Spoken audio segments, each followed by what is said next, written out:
Buenas tardes, bienvenidos a todos a esta segunda serie webinar de apuntes clínicos en nefrología para médicos de atención primaria. Esta serie se titula La enfermedad renal crónica como factor de riesgo cardiovascular y las posibilidades de intervención. Se impartirá por el doctor José Antonio Herrero Calvo, facultativo especialista en nefrología del Hospital Clínico San Carlos. Yo soy el doctor Amir Shabaca Fernández, nefrólogo del Hospital de Alcorcón, y moderará conmigo esta charla el doctor Gustavo Mora. Buenas tardes a todos, soy Gustavo Mora, soy médico de familia, trabajo en un centro de salud de Madrid. En primer lugar, quería agradecer a todos mis compañeros y a la Sociedad Madrileña de Nefrología por invitarme a participar en este webinar, que creo que puede ser muy interesante para todos en general, especialmente para los médicos de familia.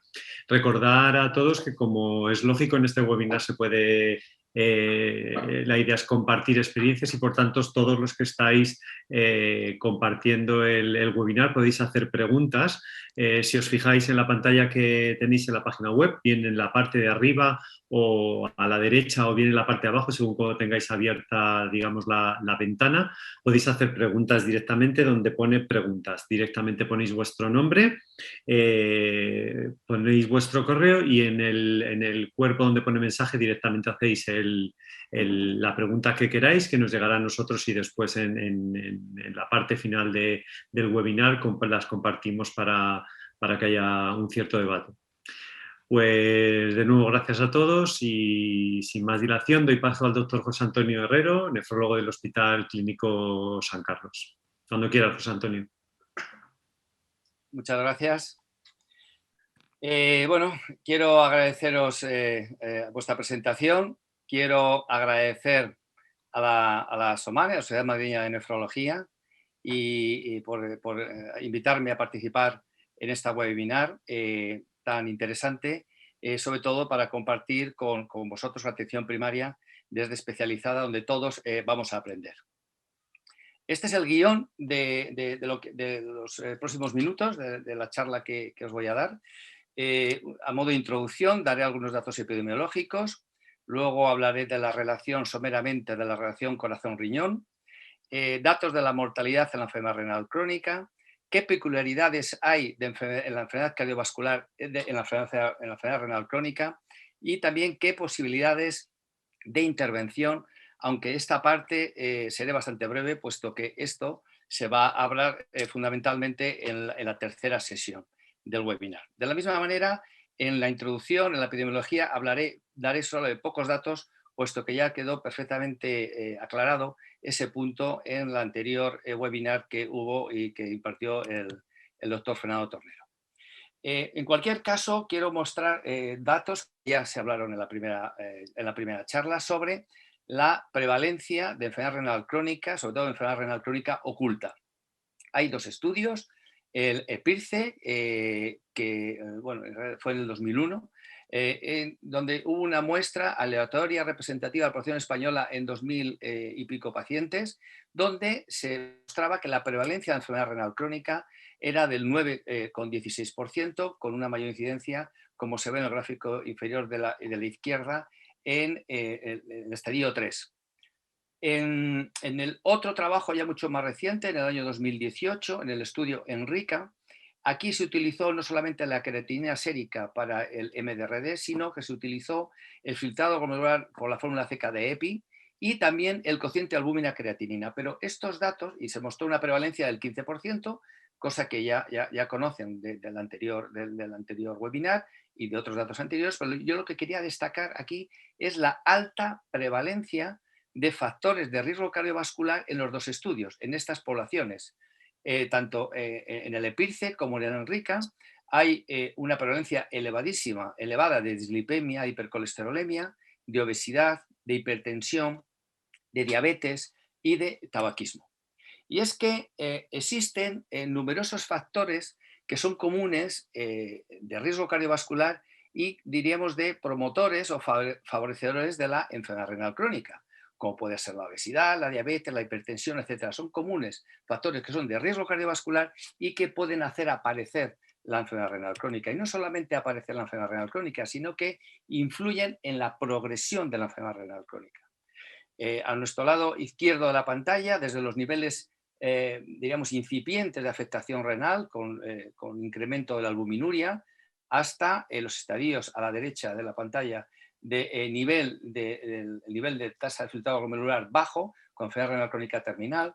Hay factores que no solamente, como hemos dicho antes, promovían la aparición de enfermedad renal crónica, sino que son factores también de riesgo cardiovascular y que favorecen la progresión de la enfermedad renal crónica.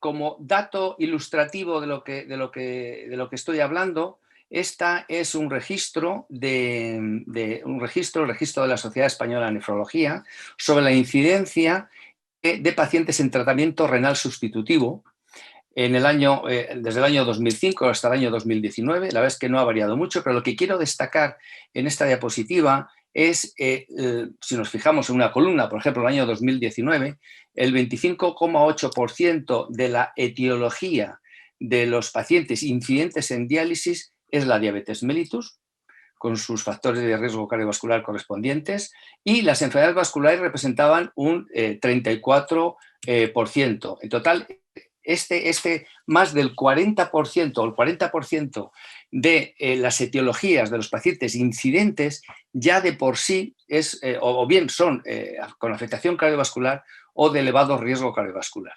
Pero lo importante y lo que más quería recalcar y a lo largo de estos próximos minutos es que la propia enfermedad renal crónica, o sea, las otras etiologías incidentes, en sí misma, la enfermedad renal crónica es un factor de riesgo cardiovascular, independientemente de la etiología, como es la diabetes o las enfermedades vasculares, que causaron la enfermedad renal crónica y que también son factores de riesgo cardiovascular. Bien.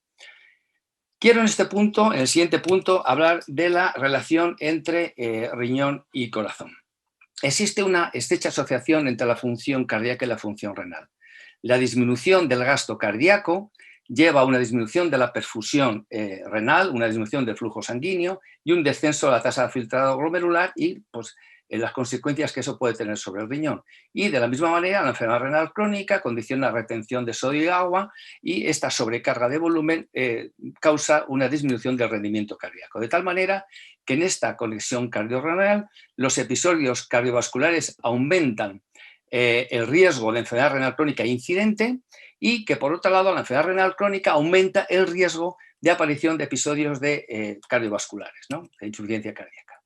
Y los mecanismos estos, bueno, los principales mecanismos son los mecanismos hemodinámicos, ¿no? La sobrecarga de líquidos y retención de agua y sal, la congestión renal por la insuficiencia cardíaca, la perfusión del órgano, la vasoconstricción, etc. Estos factores hemodinámicos son los más importantes, pero también la activación del sistema renina-angiotensina, la activación del sistema nervioso autónomo, simpático, y también hay mecanismos asociados a la enfermedad cardiovascular, como puede ser la inflamación crónica, que deriva de la afectación renal y también de la cardíaca, la desnutrición, alteraciones del metabolismo óseo y mineral, ácido base, anemia, etc. Estos son los principales mecanismos que condicionan esta dependencia entre la función renal y la función cardíaca. De tal manera que en este estudio, es un estudio derivado del estudio Framingham, uno de los muchos trabajos derivados del estudio Framingham, con casi 10.000 pacientes, se muestra que la tasa de incidencia de la insuficiencia cardíaca es más alta en aquellos pacientes con enfermedad renal crónica en comparación con aquellos pacientes que no la tienen, como se muestra en la diapositiva de la izquierda. Digamos que la parte inferior son aquellos pacientes sin enfermedad renal crónica y que tienen insuficiencia cardíaca, bien con fracción de eyección conservada o reducida, y diríamos que la incidencia de insuficiencia cardíaca es mayor en aquellos pacientes con enfermedad renal crónica, que es la parte superior. Y lo mismo ocurre de una manera muy similar con la microalbuminuria, o sea que la propia microalbuminuria condiciona la incidencia de insuficiencia cardíaca en esta población del estudio Framingham. En este metaanálisis, he querido traer este metaanálisis que es del año 2015, se muestra que la disminución del filtrado glomerular y también la albuminuria se relacionan con el desarrollo de insuficiencia cardíaca en la enfermedad renal crónica. En la gráfica de la izquierda se muestra cómo a medida, o sea, según en la parte más izquierda, como las tasas de filtrado glomerular más bajo se relacionan con mayor riesgo de insuficiencia cardíaca y de la misma manera ocurre con la albuminuria. El riesgo de insuficiencia cardíaca es mayor a medida que la albuminuria aumenta.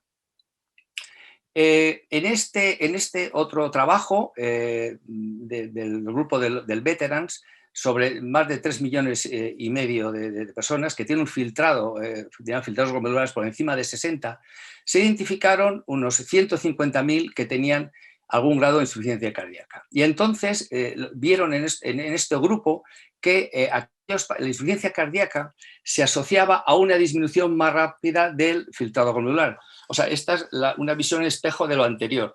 Aquí los pacientes que tienen insuficiencia cardíaca desarrollan más insuficiencia renal, y en el gráfico de la derecha se muestra cómo esta insuficiencia renal es mayor de forma incidente y también si se asocia a la mortalidad. O sea que la propia insuficiencia cardíaca en este caso condiciona la función renal. Es el espejo de lo anterior.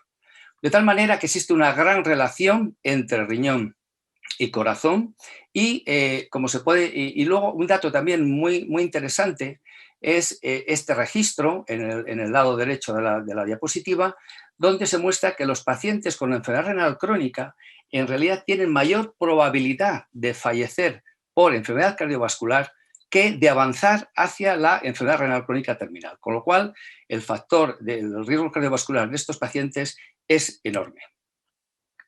En cuanto a la mortalidad en la enfermedad renal crónica, este es un trabajo clásico en el cual se muestra que son una gran serie de pacientes, más de 1 millón de pacientes, que a medida que el filtrado glomerular disminuye, aumenta el riesgo de hospitalización, aumentan los eventos cardiovasculares y aumenta la muerte por cualquier causa.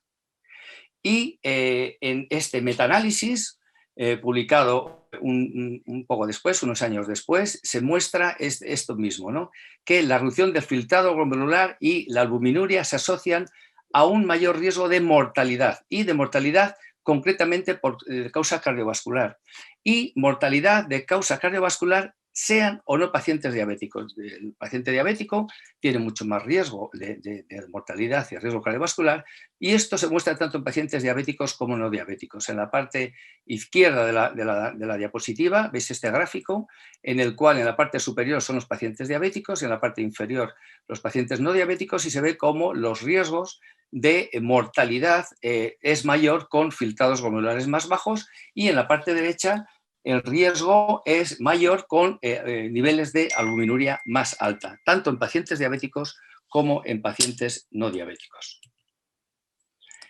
Bien, de tal manera que un dato que conocemos muy bien los nefrólogos, sobre todo en los estadios terminales de la enfermedad renal crónica, la enfermedad cardiovascular es la principal causa de muerte de los pacientes con enfermedad renal crónica, ¿no?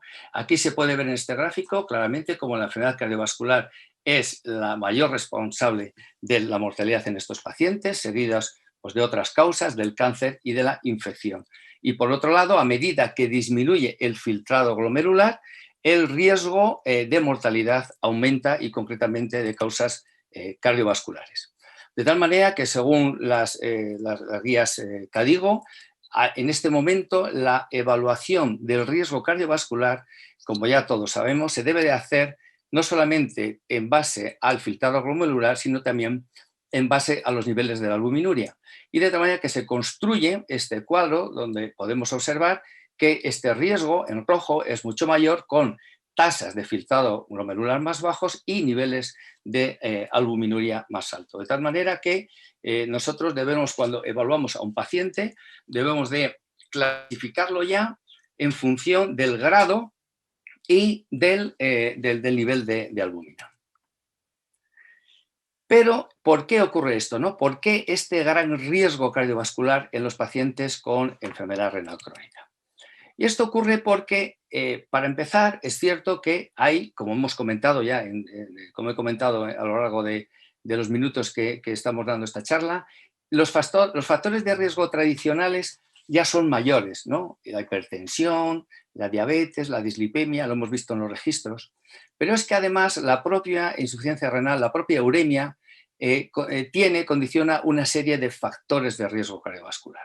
Entre ellos, en la parte izquierda, el estrés oxidativo, la oxidación del LDL es un parámetro muy importante. Eso tiene que ver también, en cierto modo, con algunos trabajos de resistencias o de falta de respuesta a las estatinas en los pacientes en diálisis, cosa que no ocurre en los pacientes con enfermedad renal crónica. De tal manera que la activación, la inflamación, la activación leucocitaria en la pared vascular y también la calcificación vascular es importante en el ateroma, en las placas de ateroma de estos pacientes. También hay otros factores, como puede ser la enfermedad mineral ósea con los trastornos del calcio y del fósforo que predispone a las calcificaciones, la sobrecarga de volumen, la desnutrición, la resistencia a la insulina, la aparición, las toxinas urémicas, que luego hablaré de algunas toxinas urémicas que tienen ciertas peculiaridades, factores genéticos, en fin, la insuficiencia renal crónica, la propia uremia tiene factores de riesgo cardiovascular asociados y añadidos a los tradicionales que hacen que aumente, por un lado, este riesgo cardiovascular y que además tenga algunas peculiaridades. Y estas peculiaridades se pueden observar, por ejemplo, en este trabajo de endacterectomía en pacientes con y sin insuficiencia renal crónica, donde se observa en la parte derecha que los pacientes con insuficiencia renal crónica tienen mayor porcentaje de calcificación, tienen unas placas más inestables con más riesgo de rotura y el colágeno también está disminuido. En esta diapositiva se puede ver también, mediante tomografía de coherencia óptica, que hay más calcificación, más cristales de colesterol y también más tendencia a la ruptura de la placa. Otros trabajos también muestran cómo la inflamación juega un papel. En este estudio, en pacientes de trozos de cirugías de pacientes con y sin enfermedad renal crónica, que se han mostrado porciones de aorta, se ve como en la aorta, en la parte derecha, superior derecha, la aorta tiene mayor datos de inflamación que el control y en la carótida pasa exactamente lo mismo. Y otro fenómeno también es el de la rarefacción capilar. En los pacientes con enfermedad renal crónica, respecto a los controles sanos o bien la prediálisis o con enfermedad renal crónica, hay mayor rarefacción capilar. Esto es una densidad disminuida de los capilares. Y esto se ve en situación basal o tras determinados test, determinadas pruebas. O sea, hay menos capilares que irrigan. Y esta disminución de los capilares se ha puesto en relación con los niveles de fósforo. Se puede observar aquí a niveles mayores de fósforo, menor densidad capilar y también con la acidosis. A mayor acidosis, menor densidad capilar. La hipertrofia ventricular izquierda es un factor de riesgo de mortalidad en los pacientes con enfermedad renal crónica, de tal manera que la prevalencia de hipertrofia ventricular izquierda es muy alta. Aproximadamente el 84% de los pacientes que inician diálisis tienen alteraciones del ventrículo izquierdo.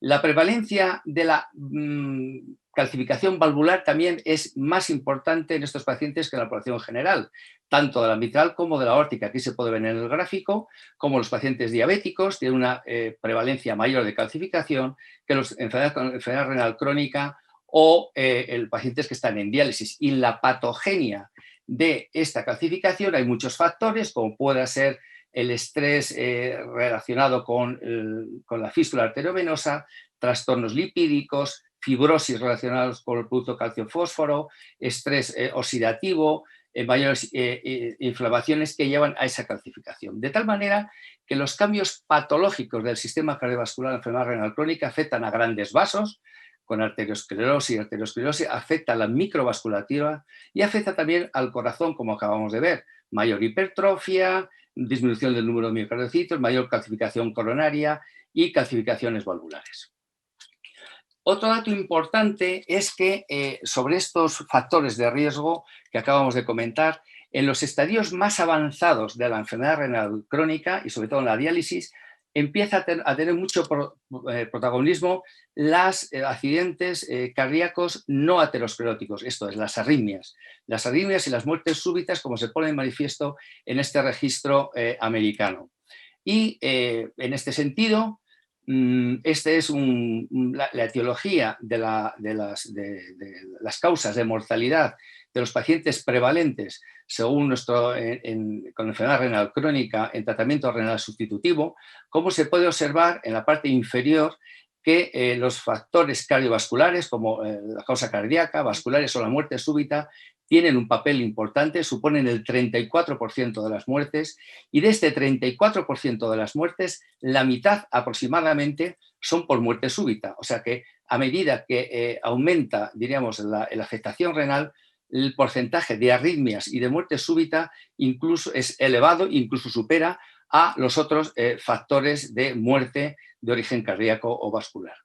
Esto está registrado y hay algunos trabajos como este editorial en el cual se pone de manifiesto esto, en el que a medida que avanza la enfermedad renal crónica, los datos de enfermedad cardiovascular no aterosclerótica toman más importancia y los casos de arritmias y de muertes súbitas son mayores en estos pacientes por diversas causas y diversos factores.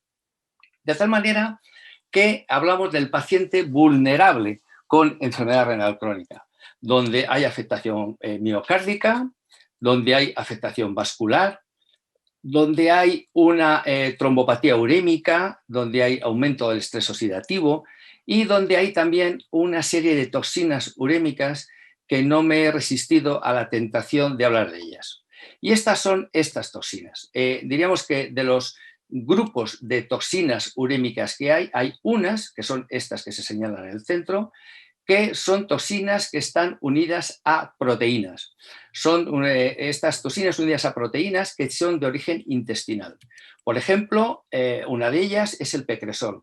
El pecresol, que viene del metabolismo de la fenilalanina y de la tirosina, diríamos que en la putrefacción de las bacterias intestinales se genera este pecresol que es absorbido, se influye en las proteínas en la dieta y en modelos experimentales, como se señala aquí, el té verde, la menta poleo, pero en fin, este pecresol es absorbido, pasa a la circulación sistémica, en las personas con función renal normal se elimina por secreción tubular, pero en los pacientes con enfermedad renal crónica tiende a acumularse ya desde los estadios de enfermedad renal crónica, digamos, hasta el estadio 5, como en los estadios en diálisis.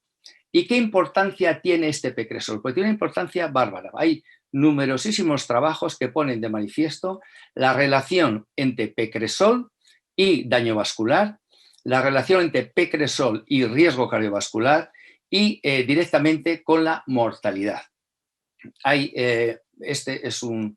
Pecresol es una de las toxinas urémicas.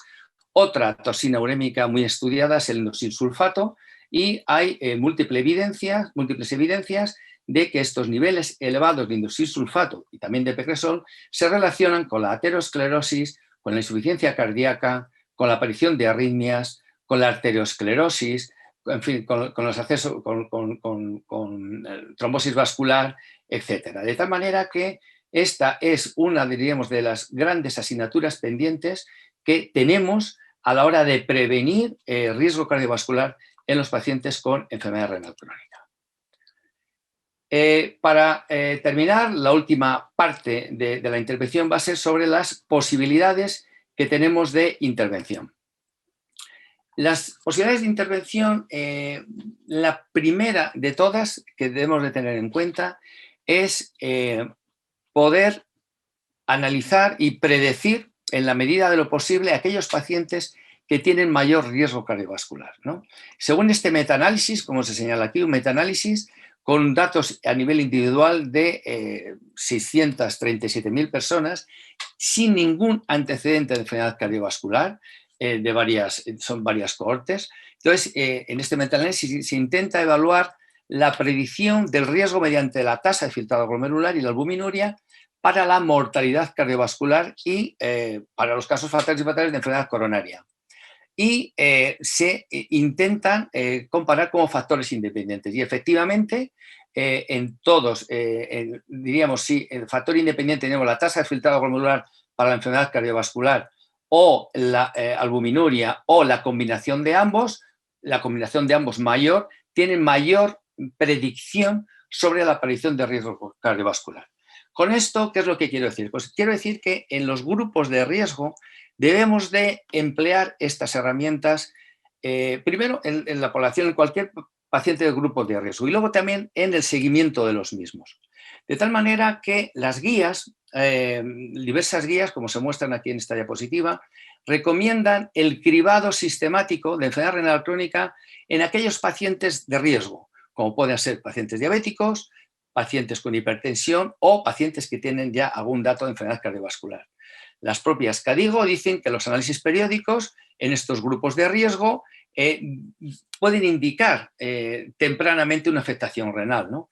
Las NICE también especifican de forma muy clara cuándo deberíamos utilizar de forma sistemática las tasas de filtrado glomerular y el cociente de albúmina-creatinina para la evaluación del riesgo cardiovascular, y la American Diabetes Association pues, dice lo mismo. Dice que al menos en los pacientes diabéticos una vez al año debemos de valorar la albuminuria, cosa que se hace lógicamente, pero lo señalan, con el cociente albúmina-creatinina en muestras de una orina puntual, como se comentó en la charla del webinar del doctor Fernando Tornero, y el filtrado glomerular en los pacientes diabéticos tipo 1 de más de 5 años de evolución, en todos los pacientes tipo 2 y en aquellos pacientes que tienen además una hipertensión concomitante.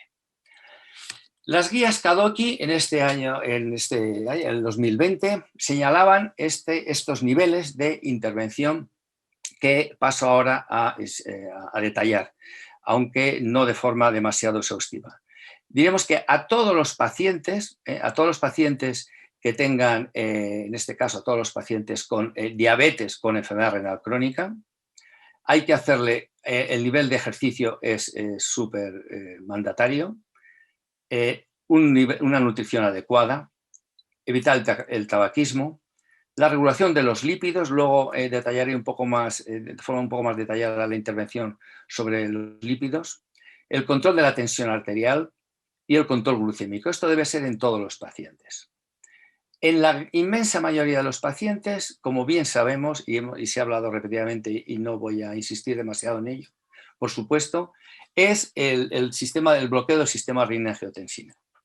Y ya señalan en el 2020, como es en las guías que digo del 2020, en los pacientes diabéticos con enfermedad renal crónica e incluso en los pacientes diabéticos sin enfermedad renal crónica, el empleo de inhibidores de SGLT2.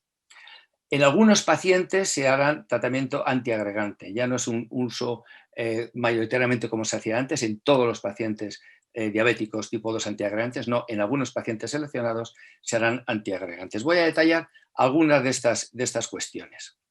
Por un lado, los ISGLT2. En este trabajo, por ejemplo, con dapagliflozina, se muestra no solamente el control glucídico, sino la disminución del peso. Ya se habló sobre esto también en la primera webinar, con sus mecanismos de la glucosuria y la natriuresis, la disminución del peso y el control de la tensión arterial.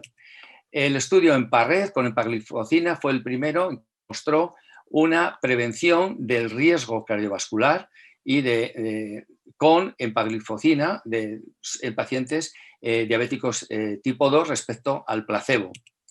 Y un estudio reciente, más reciente y que quiero destacar básicamente es como la dapagliflozina en pacientes que tienen enfermedad renal crónica, sean o no sean pacientes diabéticos. Esta es un poco también la novedad.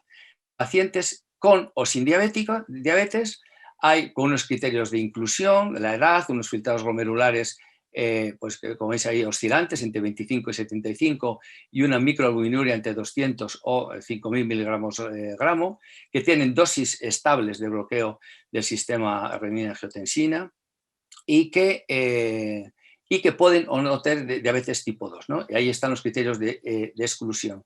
Se compara dapagliflozina más el tratamiento estándar y respecto con el placebo. Y en los endpoints, el primario es un objetivo primario compuesto, como mayor del 50% del descenso de la función renal o la llegada a diálisis o la muerte renal o de origen cardíaco, y luego hay una serie de objetivos secundarios. Pero lo importante en este trabajo es que no solamente se estudian pacientes tipo 2, como está aquí en la columna de en medio, la etiología de la nefropatía, la mayoría de diabetes tipo 2, como en la derecha se puede observar cómo hay pacientes, 1.398 pacientes que tienen enfermedad renal crónica, que se tratan con ISGLT2 y que no tienen la etiología de la enfermedad renal, no es una nefropatía diabética. Pues bien, muestro solamente este gráfico de un compuesto del objetivo primario, el compuesto primario, donde se muestra que los eventos del objetivo primario son mucho menores, se reducen casi un 40% aquellos pacientes que están tratados con dapagliflozina respecto al placebo. Y los mecanismos por los cuales la inhibición de los SGLT2 producen este efecto protector renal y protector cardíaco son varios, ¿no? Por un lado, bueno, ya conocen los mecanismos que produce la glucosuria y la inhibición de la reacción de sodio, con lo cual se aumenta la natriuresis, disminuye la presión del capilar glomerular, con lo cual eso ya protege, diríamos, puede proteger la progresión de la enfermedad renal crónica y de la proteinuria, disminuye la actividad vasoconstrictora del sistema renina-angiotensina sobre esa arteriola deferente, disminuye la hiperfiltración, disminuye la inflamación y la hipoxia, y esta natriuresis a nivel sistémico lleva algunas consecuencias, como pueden ser la disminución del volumen plasmático, también tiene algún efecto al disminuir esa carga de sodio sobre el engrosamiento de la pared arterial, disminuye la tensión arterial, a nivel cardíaco mejora la precarga y la poscarga y el estrés de la pared, en fin, mejora el funcionamiento cardíaco, de tal manera que estos ISGLT2, como se ha demostrado en estos estudios sobre morbimortalidad y cardiovascular con estos pacientes, los pacientes diabéticos tipo 2, produce una protección cardiorrenal, tanto cardíaca como renal, que hace que estos fármacos sean recomendados por las guías como tratamiento inicial en primera línea de pacientes con diabetes tipo 2 y si tienen algún grado de enfermedad renal sobre todo. Ya sabéis que la metformina, bueno, habrá que utilizarla o no en función del filtrado glomerular, y que estos inhibidores de SGLT2, la mayoría de los trabajos se han realizado en pacientes con un filtrado glomerular por encima de los 30 mililitros minuto, y que en principio, aunque ya hay algún dato con pacientes entre 15 y 30 mililitros minuto, y diríamos ya la adicción de otros hipoglucemiantes, preferiblemente, y como se dijo también en la sesión anterior, los agonistas de los GLP-1. Bien, las recomendaciones de las guías KDIGO para ralentizar la progresión de la enfermedad renal crónica y reducir las complicaciones cardiovasculares, en recomendaciones ya del año, según una reciente publicación, el año 2021, son las siguientes, de forma un poco resumida. Manejo de la hipertensión arterial con IECA o ARA2, diríamos siempre, pero sobre todo si hay microalbuminuria por encima de los 30 miligramos. Los diuréticos, pues como diría aquí, son frecuentemente requeridos. La ingesta de sodio que sea baja. En los pacientes con diabetes tipo 2, si el paciente con un filtrado por encima de los 30, comenzar ya con una terapia dual de SGLT2 y metformina. Y para alcanzar un determinado nivel glucímico, si no es suficiente, pues entonces se podrían añadir los agonistas de los GLP-1. En cuanto a las complicaciones cardiovasculares, ir a tensiones arteriales sistólicas según las que digo del 2021, de 120, por debajo de 120 de sistólica, y considerar en cualquier caso objetivos como los 130 en los pacientes trasplantados.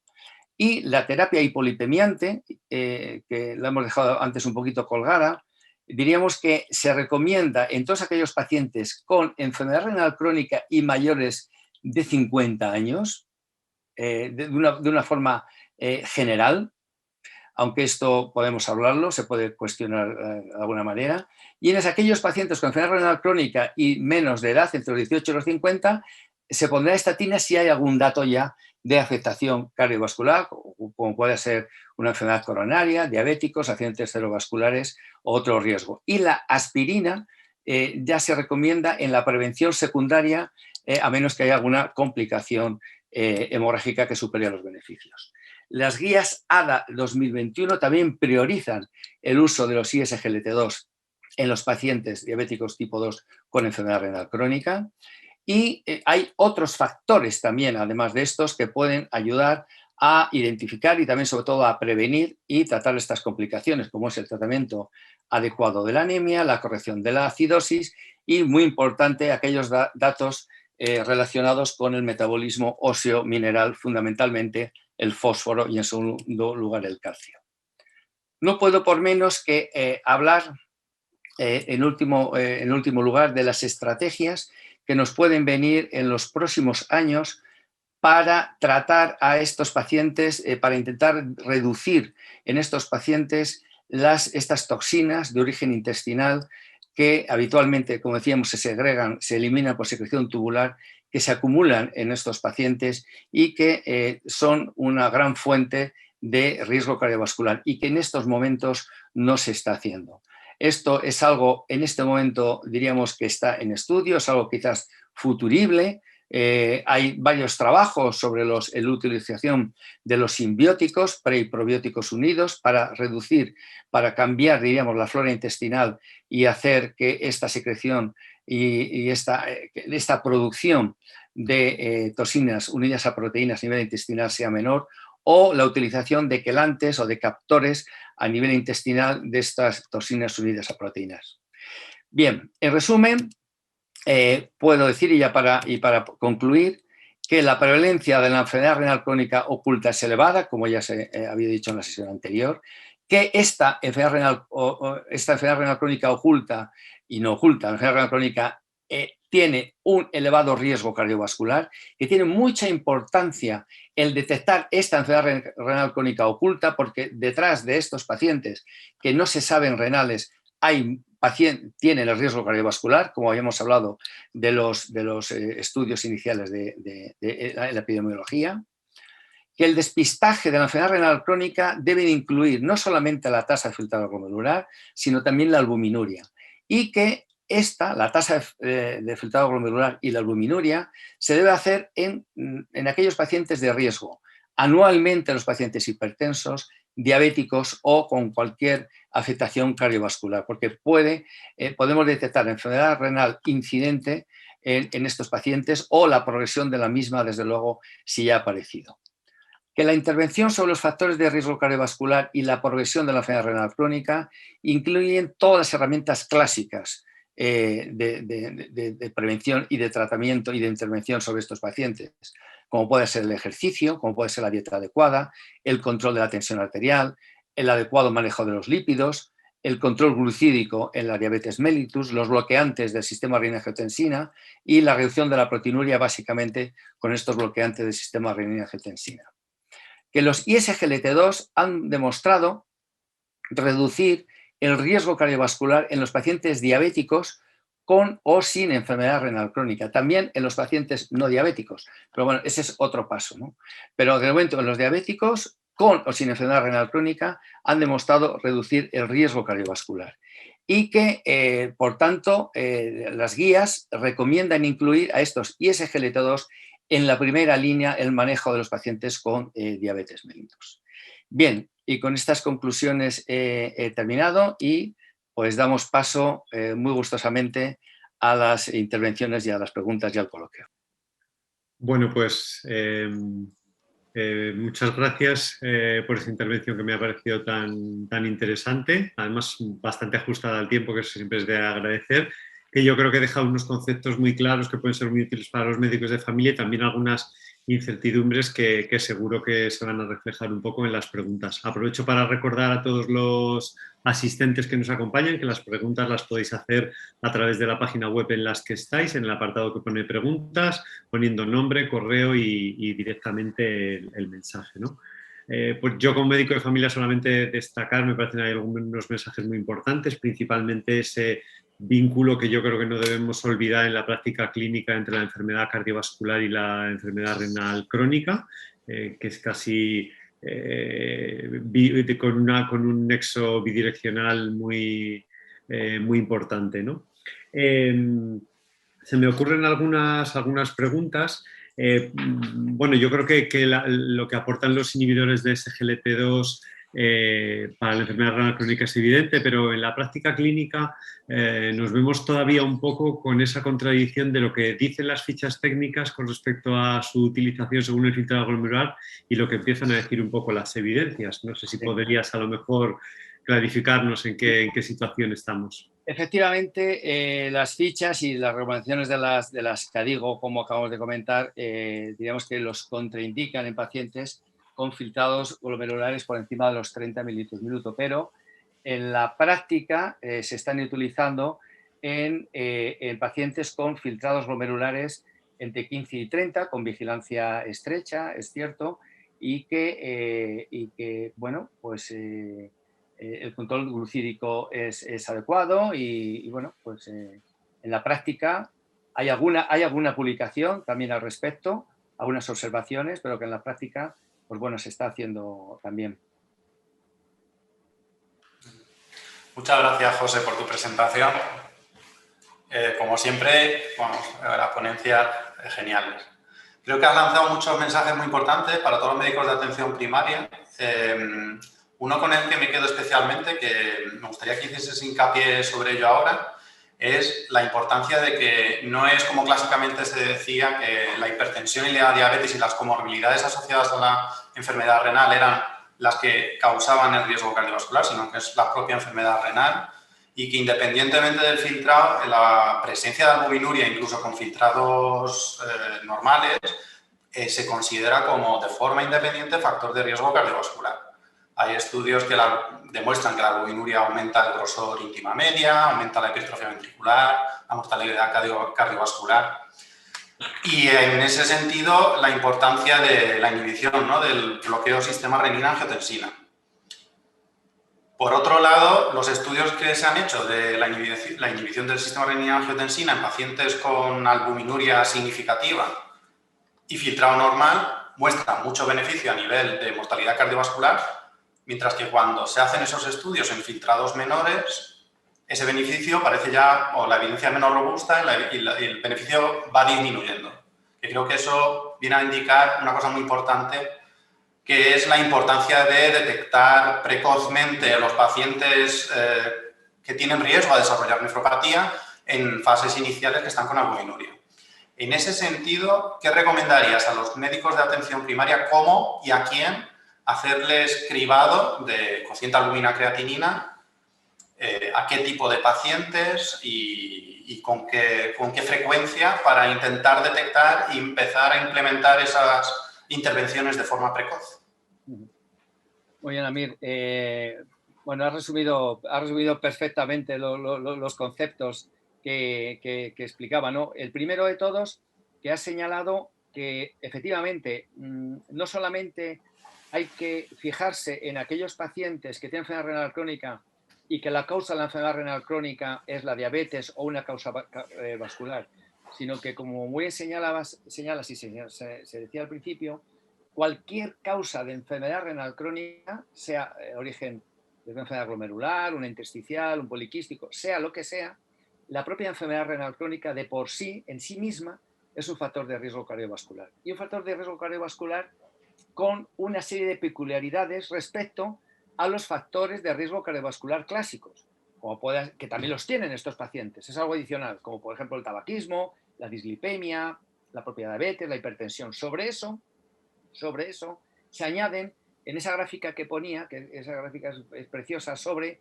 qué factores tiene la enfermedad renal crónica de riesgo cardiovascular independientes y que motivan esa evolución, como puede ser la mayor calcificación, el estrés oxidativo, la inflamación de la pared, alteración del metabolismo mineral, etc. Por tanto, ese es un concepto. La propia enfermedad renal crónica en sí misma ya es un factor de riesgo cardiovascular. Y eso enlaza muy bien con la segunda parte de tu observación en cuanto a la capacidad predictora de la intervención, no predictora, sino la capacidad de intervención con bloqueo del sistema renina-angiotensina en función del grado. Claro, en los pacientes con microalbuminuria ya se han puesto en marcha estos mecanismos, sobre todo los mecanismos de inflamación y de oxidación. Y a medida que progresa la enfermedad renal crónica, se van poniendo el resto, o sea, los otros mecanismos en marcha. Cuando se interviene de forma precoz sobre esa albuminuria que ya puede denotar disfunción endotelial de inflamación, la respuesta y la capacidad, diríamos, de futuro sobre la intervención del riesgo es mucho mayor. Cuando más tarde se interviene, pero claro, como son ya tantos los factores que entran en juego en el riesgo cardiovascular, por ejemplo, la oxidación de la LDL, etcétera, que ya digamos, la capacidad beneficiosa de los YECA o SARA2 se reduce. ¿Por qué? Porque ya son muchos los factores. Y respecto a la última parte de lo que has comentado, efectivamente, deberíamos de hacer más screening con la tasa de filtrado glomerular y la microalbuminuria en personas de factores de riesgo. ¿Y cuáles son? Pues la hipertensión, básicamente, como son la diabetes, como son cualquier persona que tenga algún evento cardiovascular previo, de cualquier tipo, accidente cerebrovascular, coronario, cualquier enfermedad. A esos pacientes habría que hacerlo, como la Asociación Americana de Diabetes señala que en los pacientes diabéticos tipo 2 hay que hacerlo anualmente. Pues, y las CADIGO y las otras guías, las NICE también, más o menos señalan una frecuencia anual. En esos personas de riesgo, sin enfermedad renal crónica ni afectación renal conocida, ni siquiera... Primero, hay que hacerlo en el diagnóstico. Diagnóstico de diabetes tipo 2 debe de incluir, por supuesto, y eso todos lo sabemos, pero luego hay que hacerlo anualmente. Pero hay que hacerlo también en todo paciente hipertenso o en todo paciente que haya tenido algún evento cardiovascular de cualquier tipo. Este era un aspecto que me ha llamado la atención, porque yo creo que en atención primaria los médicos de familia tenemos muy integrado esto. Creo que a los diabéticos anualmente sí que medimos la albuminuria, pero no sé si lo tenemos tan integrado y si realmente hay unas evidencias de peso que sostengan esto en pacientes no diabéticos, pero que tienen enfermedad cardiovascular establecida, y parece que sí, ¿no? Sí, está muy establecido. Hay uno de los metaanálisis que señalaba, con 600 y pico mil pacientes, se hace en pacientes que no tienen una enfermedad cardiovascular conocida, pero que tienen factores de riesgo, hipertensión, diabetes, y otros que tienen afectación cardiovascular. Pero en aquellos, por ejemplo, los pacientes hipertensos, ya que los diabéticos se hacen, los pacientes hipertensos, se ha demostrado el beneficio de hacer tanto el cociente albúmina creatinina como la tasa de filtrado glomerular, y lo que mejor predice es la combinación de los mismos. De tal manera que para la evaluación de la función renal ya no nos sirve solo el filtrado glomerular. Ya debemos de asociar el A1, A2 o A3 en función del grado de albuminuria. A1 por debajo de 30, 30-300 o por encima de 300, ¿no? Entonces, para ser concretos, yo creo que todo paciente hipertenso debe tener una evaluación de la tasa de filtrado glomerular y de la albuminuria. Y si esa albuminuria es positiva, microalbuminuria, incidir más en el bloqueo renina-angiotensina y ser, en función del control de la tensión, lo más importante, y luego con los hipotensores que sean, pero sobre todo ya incidir más en el empleo del bloqueo del RAS. Hay una pregunta de una compañera que dice ¿qué experiencia tienes con los inhibidores SGLT2 respecto a la caída del filtrado glomerular que producen y qué implicación se ha visto desde el punto de vista funcional?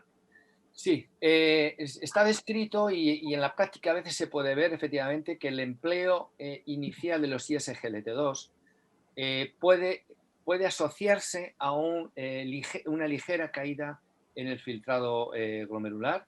Eso tiene que ver con la volemia, con la perfusión renal y sobre todo si están asociados a diuréticos. Pero eso es una caída funcional. Es como, diríamos un poco, es como el empleo de los YECA o los ARA2, que podría inicialmente acompañarse en los pacientes con insuficiencia renal, ¿no? Que hay una ligera caída del filtrado inicial, pero que en cualquier caso hay uno de los factores que hacen los ISGLT2 es disminuir la presión de filtración en el glomerular, del ovillo capilar glomerular. Y también producen, está eso demostrado, una inhibición del efecto vasoconstrictor de la angiotensina 2 sobre la arteriola eferente. De tal manera que el glomérulo bajan esa hiperfiltración característica de los pacientes diabéticos y no diabéticos con enfermedad renal crónica, y esa bajada de la presión del capilar glomerular a la larga protege. De hecho, los estudios que se han estudiado a largo plazo, se ha visto que aunque inicialmente, efectivamente, se puede observar una ligerísima caída del filtrado glomerular en algunos pacientes, a la larga funcionan mejor. En mi mente un poco esto que dices de manera tan técnica era que es buena señal que el filtrado glomerular baje mínimamente una vez que iniciamos el tratamiento con un glucosúrico, ¿no? Pues sí, puede ser, porque no, o sea, por lo menos no alarmarse, porque esa ligera caída inicial, al menos, lo que te está diciendo que está haciendo un efecto, ¿no? Y esa natriuresis, no solamente a nivel del ovillo, sino que esa disminución de la volemia, que condiciona mejor control de la hipertensión, puede hacer también que la presión de perfusión baje inicialmente, ¿no?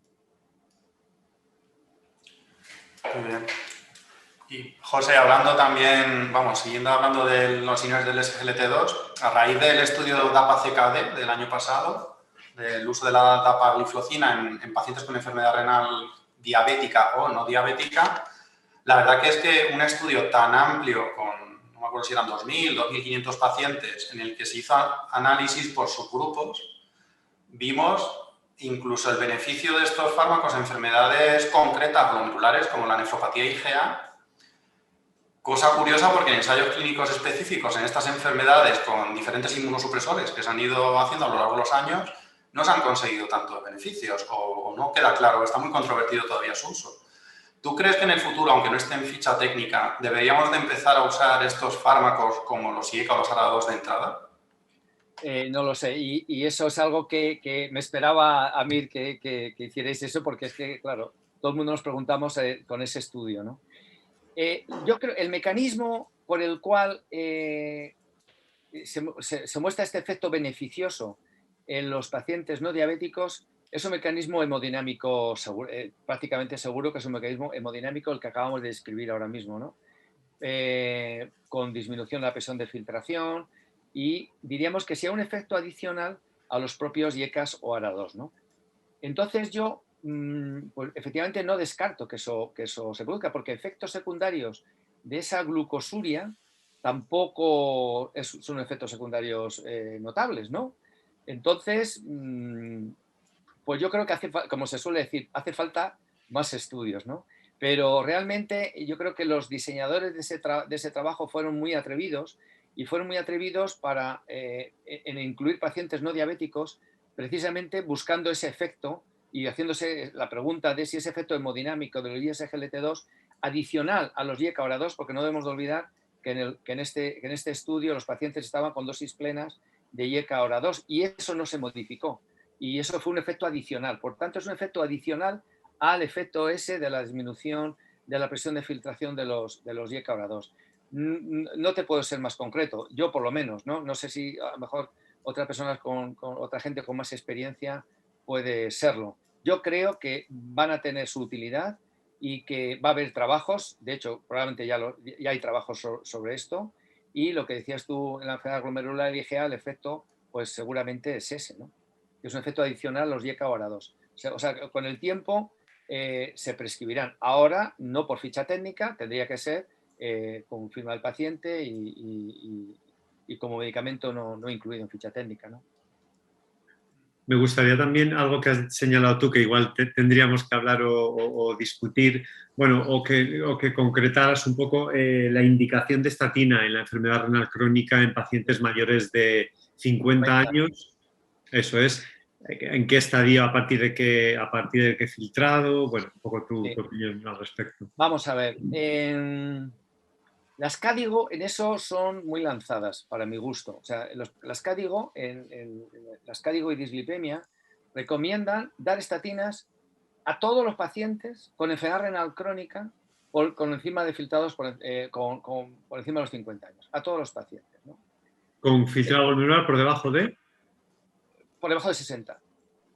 Por debajo de 60. sobre todo, sin embargo, tiene una contradicción de que aquellos pacientes con filtrados en diálisis, dice de no iniciar tratamiento con hipolipemiantes en estos pacientes y sí continuarlos en los que ya lo tenían. Y esto en diálisis de no iniciar se debe a un par de estudios que hubo en el cual no se demostraba la ventaja de los hipolipemiantes sobre el riesgo cardiovascular, pero es que efectivamente hay otros muchos factores de riesgo. Luego otro estudio, el SHARP, sí que demostró esas ventajas en los pacientes en diálisis y en el... A ver, la pregunta en concreto. Según las guías KDIGO habría que utilizarlo en todos los pacientes, porque estos pacientes tienen un patrón de LDL oxidada que, digamos, la LDL puede no estar muy alta, pero sí oxidada. Y en estos pacientes dar estatinas. En la práctica, yo no lo hago. Yo no, en todos los pacientes no lo hago. ¿Por qué? Porque hay pacientes que están desnutridos, para empezar. Hay pacientes que en la enfermedad renal crónica hay un porcentaje elevado de desnutrición, sobre todo en los grados más avanzados de enfermedad renal crónica, pero ya en estadios 4 y no digamos 5. Y esta desnutrición de los pacientes se debe a múltiples factores. Uno de ellos es que retienen algunas toxinas urémicas, por ejemplo, la leptina, que es un inhibidor del centro del apetito, pero también incluso por la propia educación de una política restrictiva que les hacemos a los propios enfermos en la consulta, de restringir cosas, restringir fósforo, restringir potasio, y se hacen que comen menos. Por un lado tienen más anorexia por la propia uremia, y por otro lado tienen factores, diríamos, inductores por parte incluso de nosotros mismos. Claro, en un paciente desnutrido y con unos colesteroles que incluso pueden estar por debajo de 150, que ya se considera un criterio de desnutrición, no le vas a dar estatinas. Entonces yo creo que las guías KDIGO son demasiado citas y demasiado, diríamos, lanzadas a la hora de recomendar estatinas a todo el mundo con enfermedad renal crónica. Yo creo que hay que individualizar, y pacientes que tienen unos niveles de colesterol y de LDL colesterol bajos, pues no tienes por qué dar estatinas. Lo que sí hay que ir es a las cifras de LDL colesterol, sobre todo en cualquier paciente que tenga algún riesgo, por ejemplo, diabetes mellitus. Lo que sí es verdad es que aquellos pacientes con enfermedad renal crónica tendemos a considerar de muy alto riesgo y, por tanto, con una LDL por debajo de 45 en cuanto tenga cualquier evento cardiovascular. Según las guías de tratamiento de la dislipemia, se estratificarían en varios niveles de riesgo. Riesgo muy alto, riesgo moderado y riesgo bajo para los niveles de LDL. Los de muy alto sería una LDL por debajo de 45, los de riesgo alto por debajo de 70 y los otros pues, por debajo de 100, ¿no? Bien, en una palabra, no a todos los pacientes, hay que individualizar. Si tienen algún factor de riesgo cardiovascular añadido, considerarlos como de muy alto riesgo. E irnos a niveles, desde luego, por debajo de 70 y que se acerquen a los de 45 si han tenido eventos coronarios, por ejemplo, o ictus. Otra cosa está en qué utilización de qué hipolipemiantes y a qué dosis. Vamos a ver, el control intensivo con dosis altas de estatinas, por ejemplo, atorvastatina a dosis de 80 miligramos, que lo recomiendan mucho los cardiólogos, se asocia a un porcentaje, una incidencia alta de efectos secundarios. Como demostró el estudio SHARP, la asociación de una estatina con un ezetimibe es fabulosa. Y de hecho, nosotros, basados en ese estudio y para quitar dosis altas de estatinas, utilizamos con mucha frecuencia la ezetimibe como asociación. Y diríamos que el tope de dosis en los pacientes con enfermedad renal crónica ya grado 4 o 5 lo tenemos en 40, el equivalente a 40 miligramos de atorvastatina, y de ahí no pasamos, más ezetimibe. Con eso se pueden alcanzar niveles de LDL muy bajos, por debajo de 70. No sé si me he enrollado demasiado, Gustavo, y no te he respondido. Pero... Bueno, yo creo que para mí era uno de los elementos un poco para discutir, con lo que yo creo que has dejado claro algunos aspectos que para la práctica clínica, para el paciente, digamos, que vemos en las consultas de atención primaria, pues ha sido bastante muy clarificador. Por otra parte, yo creo que estamos ya en tiempo, hemos consumido el tiempo, así que por mi parte, de nuevo agradecer a todos la participación, por supuesto a ti, José, por la magnífica intervención y por el debate. y nada, dejo a Mir que despida el encuentro. Gracias, Gustavo. Yo igualmente te quería agradecer, José, por esta charla tan ilustradora. Creo que es muy importante para la atención primaria. Has lanzado mensajes muy claros. Quería agradecer a mi comoderador Gustavo su presencia y a la Sociedad Madrileña de Nefrología por poder organizar estas reuniones que creo que son muy importantes para todos y para crear lazos con atención primaria, que creo que sería muy necesario hacer más frecuentemente este tipo de reuniones. Es muy útil para nutrirnos mutuamente de información. Y bueno, con eso muchas gracias a todos y concluimos esta serie webinar y la última ya se dará la semana que viene, el miércoles que viene a la misma hora. Muchas gracias a todos. Gracias. Gracias. Adiós.